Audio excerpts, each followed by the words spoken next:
boss, good morning po. Kamusta po tayong lahat? Welcome back po muli dito sa aming channel. June 13, araw po ng Huwebes. Dito tayo sa phase 3. Good morning and good morning po sa lahat ng aming client owner. Yan, sakto may delivery po tayo. Wala pa po yung aming mga bubong. Nagagamitin po natin dyan na isa PVC roofing, pero pinadeliver na po natin yung ating mga yung ating mga flashing. Ayan na. Yun o. Si Ma'am pa yung naghatid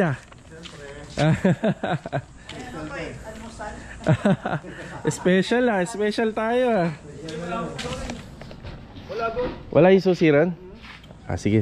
Inano ko ng side, wala naman. Okay, bali sila kuya din si Master Jojo dun sa phase 1. Dun sila duty. Yan, okay na yung mga gagawin dun. Okay, start na tayo. Ay, babalan po yung ating mga flashing. Okay na po sila rito. Ayan. Bali, itong mga materyales na pina-order natin. Gutter. Yung gutter dito, 5 piraso yan. Tapos meron tayong palopo rito, pasadya, 2. Tapos may flashing tayo doon. Then 5 flashing naman papunta rito. Yan, bali lahat po yan ay kulay chocolate brown. Yan, chocolate brown. Tapos ang ang pinaka thickness niya, yung pinaka makapal na. Yan, bali 9,800 pesos po. Yan, so abang lang to, abang lang. Kailangan mauna muna siyempre yung yung insulation natin na Hardiplex dito, tapos yung PVC roofing bago po natin to gagawin, or bago po natin to ikakabit. Pero yung gutter, mauuna po yan para dito. Alright, let's go. Tapos dito sa phase 3 din, ito yung nabanggit ko nung sa previous vlog ko. Meron nagpapagawa sa amin dun sa second floor lang.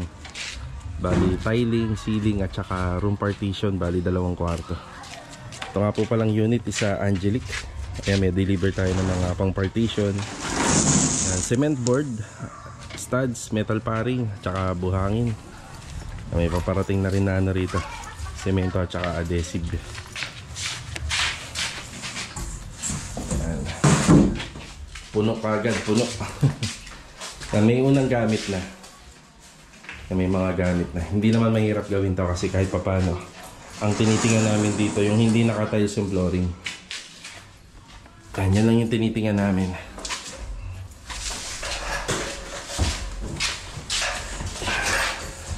Yan, shoutout po kila Ma'am Myra at saka kila Sir Always sa family rin. Also dun sa family rin na may-ari po nito. Yan, shoutout po sa inyo. Bali, 2 kwarto to na may pa-hallway. Yan, may pa-hallway dito. Ang bala kasi nila rito balang araw, kapag pwede nang itaas yung likod, pwede na i-second floor, may daanan. Kaya may hallway. Yun, bigyan ko kayo ng idea sa mga nagbabalak po na gusto magkaroon ng daanan balang araw papunta dun sa back extension nyo. Kapag na-extend na yung second floor, magpalagay kayo ng hallway. Doon naman sa mga previous na ginagawa namin na walang hallway, gusto kasi nila malaki yung kwarto nila. Yun lang naman yun. Gusto nila malaki yung kwarto. Yan, para pagka sa expansion, may hallway na, may daanan na. Kasi ito titibagin na lang, magiging part na ng kwarto, mas lalong lalaki. Yan, maraming salamat po ulit sa panibagong opportunity. Yan, bali maliit na project lang to. Yan, insulation, ceiling, electrical, tiling, room partition, tapos may aircon dito. Yan, may window type na aircon. Mag-grills po kami rito. Yan, gawa kami ng grills dito, bagay namin yan. Tapos additional na outlet lang, then yung mga pailaw, yun lang po. Okay na rin kami ni client dito. Napagkasunduan na rin namin yung mga gagawin dito. Yan, bakas nang may problema kapag ka umuulan. Yan, leak.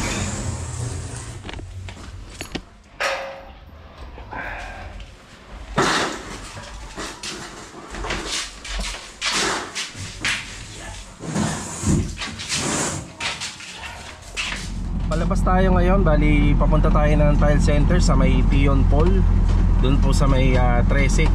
Doon natin binili yung mga tiles na ginagamit ni Louie para doon sa toilet and bathroom walls, maliban doon sa accent walls, at saka doon sa tile flooring ng living area hanggang kitchen. Yan, bibili tayo ng mga additional na 10 piraso pa. Tapos bibili na rin tayo ng tiles para po dito sa sa second project natin sa kitchen. Yung ginagawa ni Kuya Richard, halos matatapos na yun ngayong araw na to. Bali para bukas mayroon na uli siyang lilipatan. Ipapatiles naman natin yung sa may lababo dito sa ating second project. Ayan, bali meron din tayong mga konting bibiliin pa. Tapos mamaya ikutan natin yung ibang tropa, yung ginagawa nila. Yan, si Bilog at saka si Adonis pala nandito sa phase 4 sa ginagawa ng kahapon ni Ricky tsaka ni Chichi. Yan, sana hindi traffic para dire-diretso tayo. Hindi ko nga pala kasama si Mrs. ngayon. Yan, solo flight muna tayo. Yan. Pero minsan sa biyahe masarap din na may kasama eh. Diba? Okay. Dito na tayo sa 13. Yan yung MB Santiago Hospital. Halos katapatan lang. Yan, Tion Fall Tile Center. Hindi pa yan yung pangalan yan. Madalas na akong bumibili dati dito.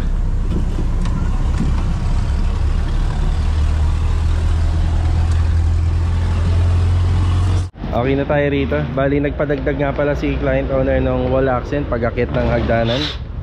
Ayan, ito yung napili niya na design. Actually maganda rin naman po to kapag natapos. Babagay din. Tapos ganitong klaseng tiles po yung ikinabit natin sa flooring. Boss, thank you. Okay na.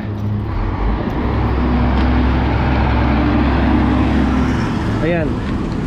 Ito yung sa may sa may wall accent.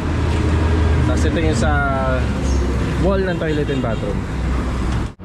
Dito napili ni ma'am yung bago nating gagawan doon sa phase 3, yung yung tiles para sa flooring.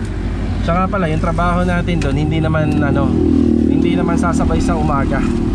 Bali yung overtime namin yan araw-araw. Yan, bali kinokompleto ko lang muna yung mga materials na gagamitin doon para makapag-umpisa. Punta naman ako rito sa kabila, sa pinagbilhan natin ng tiles. Para naman po sa phase 4, yan, may project tayo doon. Nagkulang yung tiles doon sa harapan. Bali ayan na yung tiles para doon sa phase 4. 10 yan, pre. 10. Thank you. Hindi ko pala mabibili yung tiles para doon sa second project sa lababo. Sobrang dami na kasi nung dala natin na tiles. Masyadong mabigat na. Siguro mamayang hapon babalik ulit tayo rito sa paradaan. Okay, dediretso muna ako sa phase 4. Ayan, tara.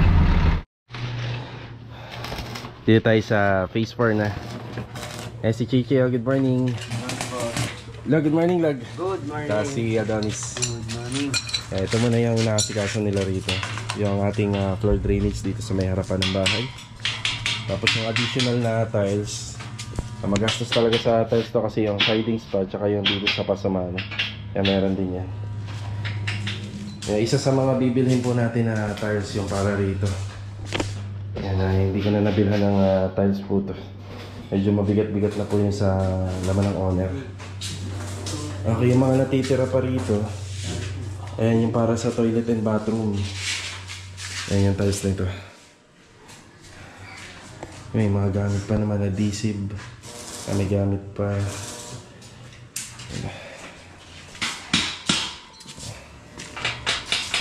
Ayos na yan, Lag. Okay. Dali na. Okay. Hirapan ko na lang. Ayan, adjust na rin to, ano? Ayan, adjust na.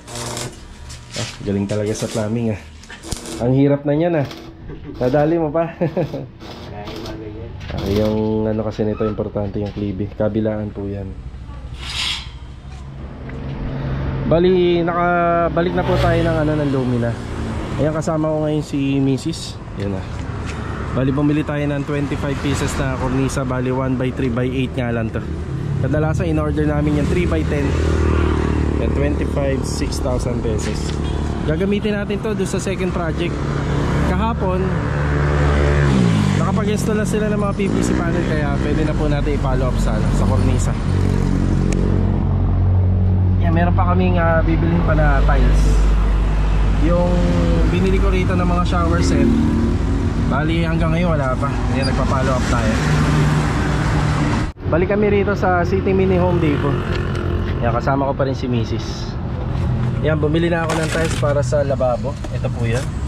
Bali dark gray na para siyang marble shade. Yan, ang paggagamitan nito, yung project natin sa phase 3. Ayan, sa phase 3 sa second project. Yan, lagi natin yung sinasama sa mga video natin para hindi rin malito si client owner sa mga binibili po natin. Kaya naka-documentary po lahat. Tara. Bumalik kami ni Mrs. dito sa tile center ulit. Meron pang kaming hinahanap na tiles para dun sa lababo, dun sa project natin sa phase 4. Ay, hinihintay lang po natin yung message ni client. Ayan, bali alas 12 na. Hindi yata napili ni client yung tiles dito para sa kanyang lababo. So titingin tayo dun sa SSRGTA, yung tabi ng gasoline station. Tara, kasama pa rin natin si Mrs. Yan, pagbalik natin siguro mga alas 2 na ng hapon sa site, or baka alas 3 na. Doon pa lang tayo makakapagbigay ng update ulit. Okay na kami rito. Sa kabila tayo.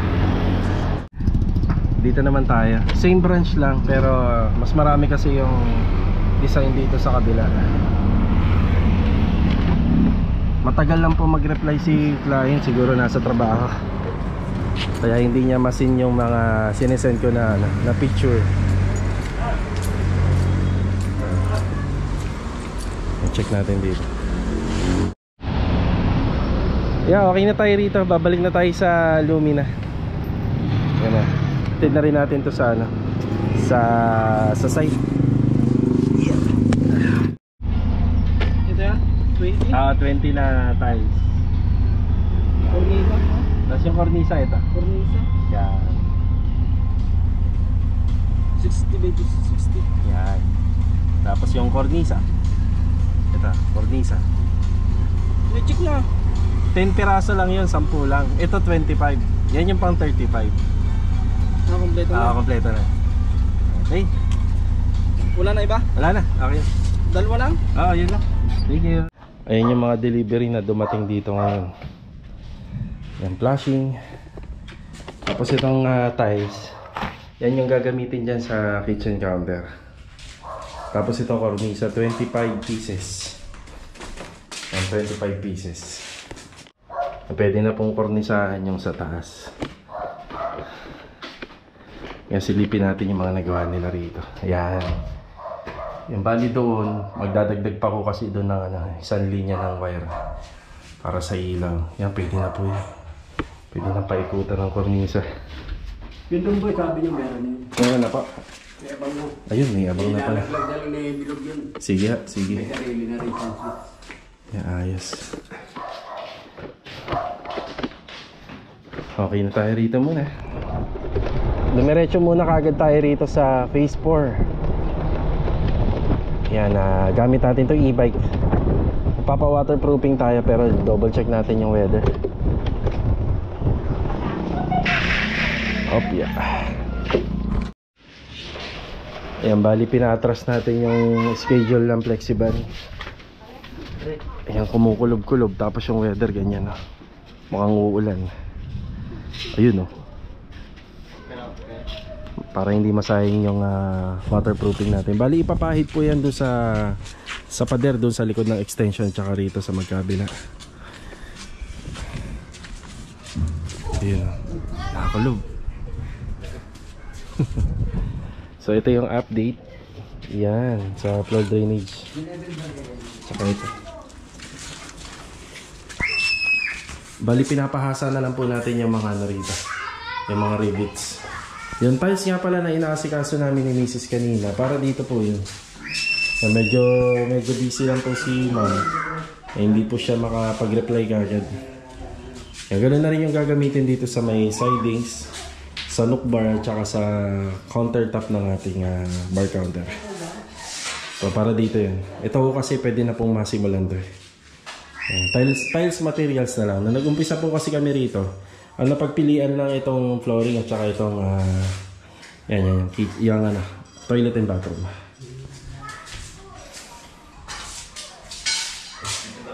Yan na po muna yung update dito.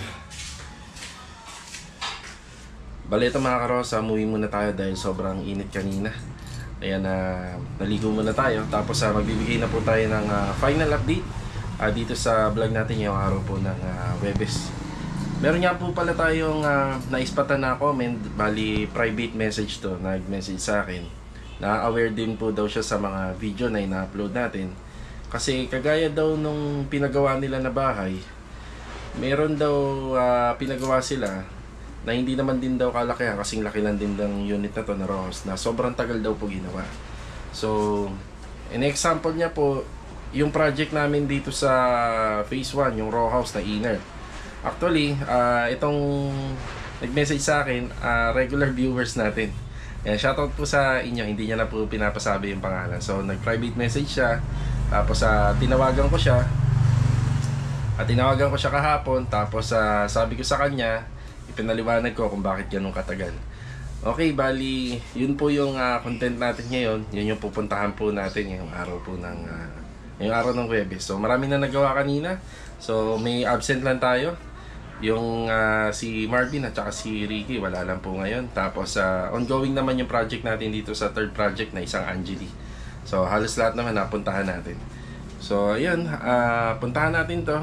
Kasi itong project na to baka last day na lang, mata-turn over ka na. Tara!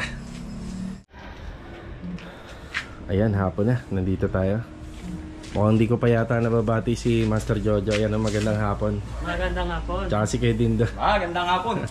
Yan, nakita lang sa intro kanina eh. Yung susi, nahanap niya. Yan, para dito yun. Dito sila Jumuti. Okay, bali, sa nakikita ko, last day na namin yan dito. Yun nga lang, may konting babalikan lang ng konti. Okay. So, check muna natin. So, bago natin mabigyan ng final video, tsaka ng full details, ito, ikutan muna natin. Yan, pakiabangan na lang po. Yan, pakiabangan. Napakalinis na. Yan. Yan yung sala. Ito yung living space. Yan, typical na maliit lang po talaga. Tapos ito yung CR or toilet and bathroom. Ito, pasadya po yung toilet and bathroom nito. Kadalasan, yung shower set nandito lang. Tapos nagkaroon pa ng lavatory. Sila na yung magmamaximize ng space dito. Yan pa yung mga ipinakabit. Ang ganda. Ang aliwala sa mata.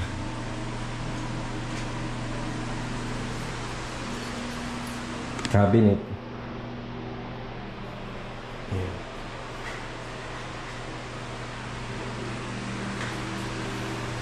Tapos meron din pinakabit dito.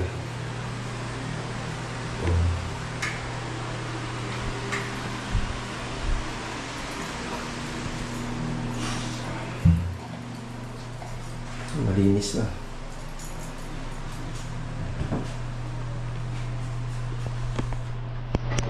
Retouching na lang to. May ilaw yan dito eh. Ayan. Ayan, tricolor ilaw niya. Tapos ito sliding.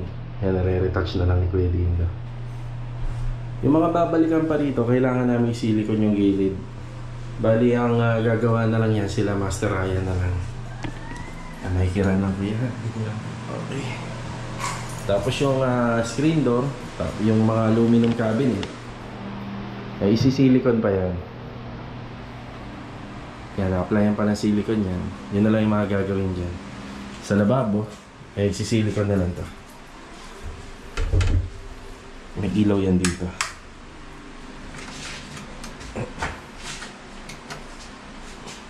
Okay, pag-usapan natin kung bakit tumagal po tong unit na to. Ayan, doon sa nagtatanong. Bali, una, nag-usap kami ni client dito, may mga kasabay talaga siya na project. So yun yung mga ongoing project namin, yung iba na naka-line up. Hindi po nagmamadali si client. Tungkol naman po sa budget, kung bakit sobrang tagal niyang ginawa, pero bakit kasya pa rin, kasi hindi naman po araw-araw siyang pinapasukan. So may pinapapasok kami na manggagawa dito, pero naka-schedule lang. Kaya kung halimbawa, binilang ko siguro December kami nag-umpisa rito, month of June Patagal-tagal na nga talaga. Sobrang tagal. Less than 5 months or 6 months na ata. Pero hindi naman po araw-araw pinapasukan. Kaya yung budget, kasyang-kasya. So, sakto pa. So, ito na lang po yung mga ginagawa na lang namin dito. Retouching. Yan, binabalikan na lang namin. Meron nga rin palang inayos dito. Yung sa condenser ng aircon, nilipat ng location yun sa taas. Isa yan, hindi na po natin na-videohan. Sliding po yan. Okay, sa nagtatanong po, no? Madalas naman tinatanong kung magkano yung renovation nito. Yan, pakiabangan na lang po. So, tatapusin po muna namin to. Ano yung shurak po ito. Yan, shurak. Wow. Yan, tatapusin muna namin tong project na to. So, siguro sa nakikita ko, oras na lang ang ano nito. Turnover na, pero siguro by next week ibibigay ko na to kay client owner. May makikita kayo dun banda sa may bintana, wala po talaga siyang cortina or window blinds. So gusto ni ma'am dito, siya na pong bahala daw dito. Pero pag gusto niya ipakabit, pwede naman. So ito, naka window blinds to, Korean blinds. Yan po yung kulay niya. Mint green ata to. Mint green. Yun.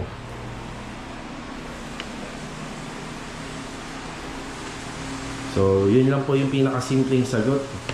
Bali matagal nga namin tong ginawa, pero pautay-utay. Yan, bali masarap magpagawa ng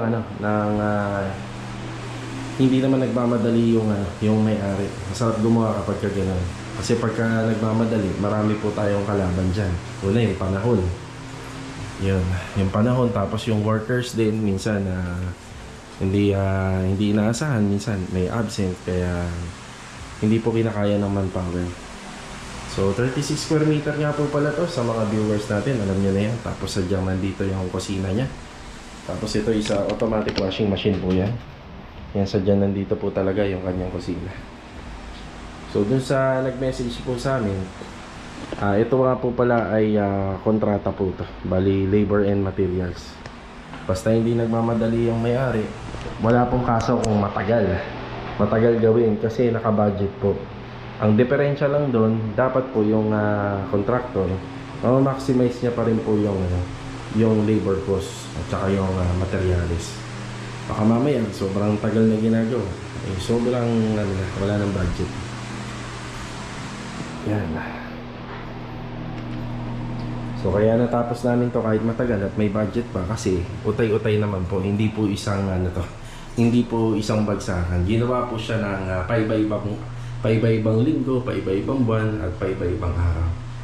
So ito, halos kitang-kita na. Halos tapos na. Di ba? May cabinet po siya na ganyan dyan. Tapos ito, may drawer po siya na ganyan. Yan, tapos yung aangat. Yan, dito naman. Diba? May hanger rod. Ayun na. Isa yan sa mga babalikan po namin dito, yung hanger rod. Dahil yung kabila hindi pa available. Yun dito. Pero may flanges na. Ang problema lang yung ayan, may nakasabit na flanges. Wala lang yung hanger rod, nagkulang kami. Okay. Yan, sana mabigyan namin ng idea yung nagtatanong tungkol dito sa sinample niyang project. So ibig sabihin regular viewers talaga siya, dahil na-mention niya na gano'n na pala katagal to na ginagawa. So hindi ko talaga nagmamadali yung may papagawa nito. Yan, siya po yung laging number 1 na nanonood sa atin at nakasubaybay. Yun nga lang, napakatrabaho po nito. Sobrang trabaho. Basta nakikita nyo, ganyan nakadami yung mga pinagagawa na finishing carpentry. Sobrang trabaho na po niyan. Tapos isang dahilan din kung bakit tatagal talaga kami dito, dahil pinauutay-utay namin yung manggagawa rito dahil masikip. Hindi po sila pwedeng sabay-sabay. Yan, lalo na sa mga finishing carpentry. Mga likabok yan ang ginagawa. Tapos yung spray, yung pintura, yung ginawa to. Yan, grabe. Kaya kailangan na paisa-isang tao lang. Yan. So ngayon, itong malinis na. Yan, dalawa na po silang gumawa rito kasi yung installation at saka yung retouching. Yan. Bali ito mga karaos, hanggang dito na lang po muna yung vlog natin ngayong araw po ng Huwebes. So idagdag ko na lang po dun sa mga explanation ko kanina regarding dun sa nag-comment at nagtatanong. Sa mga kagaya po namin, hindi po kami tumatanggap ng arawan na trabaho. Kapag labor or labor materials, automatic po ay kontrata po yan. Siguro hindi niya lang naipaliwanag, baka inarawan niya yung mga gumawa.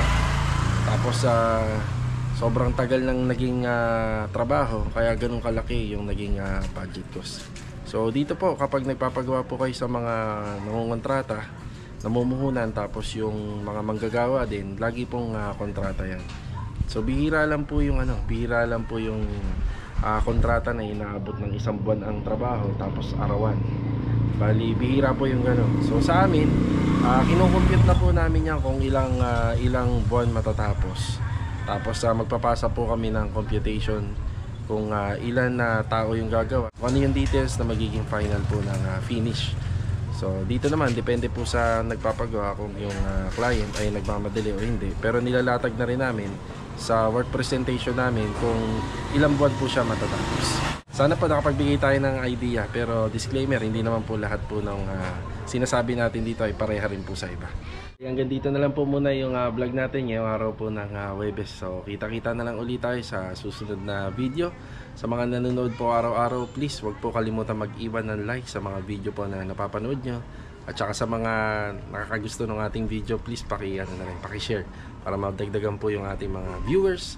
At also dun sa mga naligaw lang, paki-subscribe na rin at saka click nyo na rin yung notification bell button para updated po kayo sa mga video na ina-upload namin. So paano? For the next video na lang. God bless. Ito, paalam po muna.